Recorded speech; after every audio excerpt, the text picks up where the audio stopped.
News tonight in the great state of Michigan, where the state appeals court has blocked a lower court ruling that's part of a remarkable fight playing out between Michigan's Republicans and Michigan's Democrats.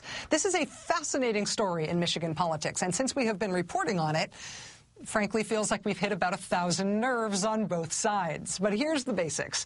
In the 2010 election, things went about as well as you could imagine for Michigan Republicans. Republican Rick Snyder won the governorship, and Michigan Republicans won big majorities in both houses of the state legislature.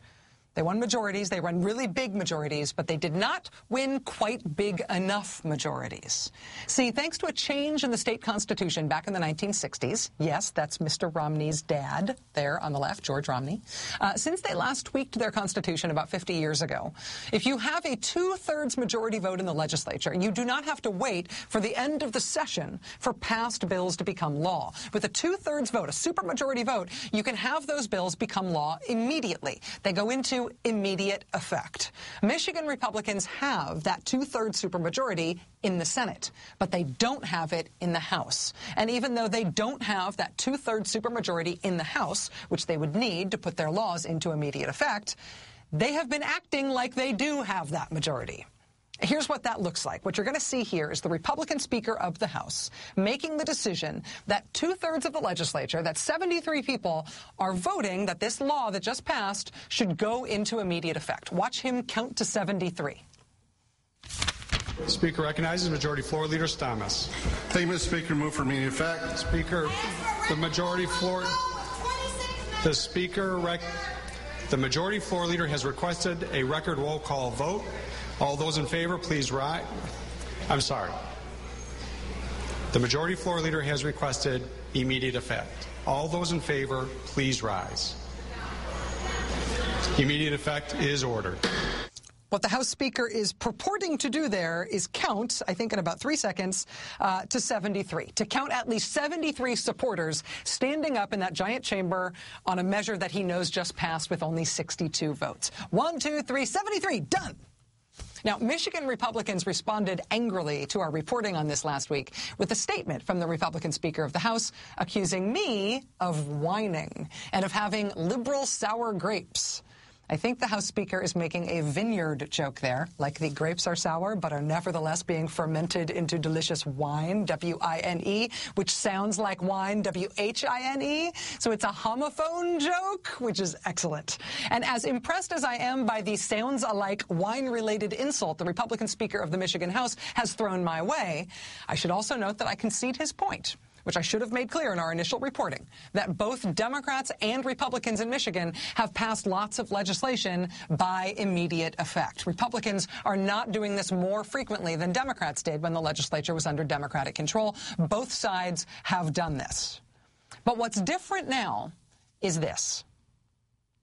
This is Democrats trying to get an actual count, and Republicans not letting them. It's one thing to glance around the room, assume you've got your supermajority, and bang, gavel it through. It's another thing to refuse to check your count when the minority side calls you out for the fact that you seem to be lying about that count.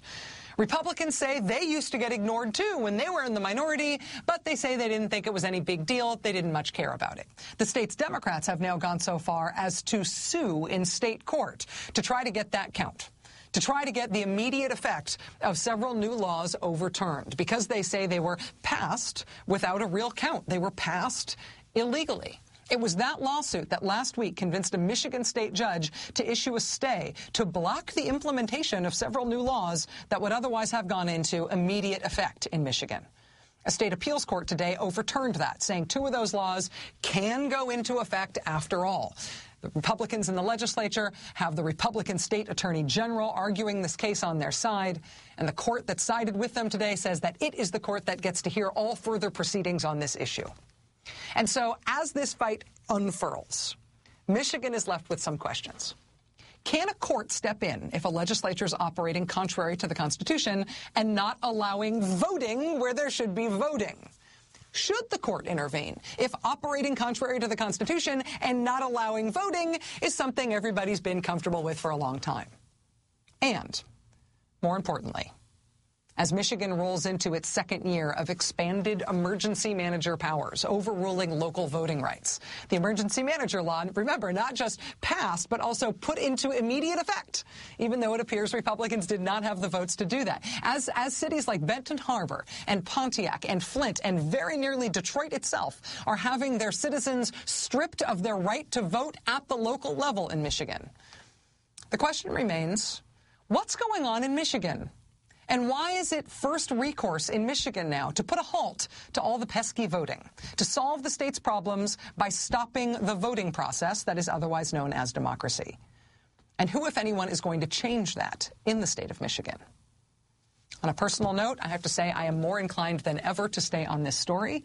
One, because it keeps getting more and more interesting and more fraught all the time. I think something is going on in Michigan that's going on nowhere else in the country, and it deserves a lot more attention than it's getting. The more rocks you overturn, the more you learn.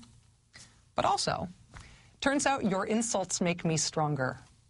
Bring it on. Keep shooting the messenger.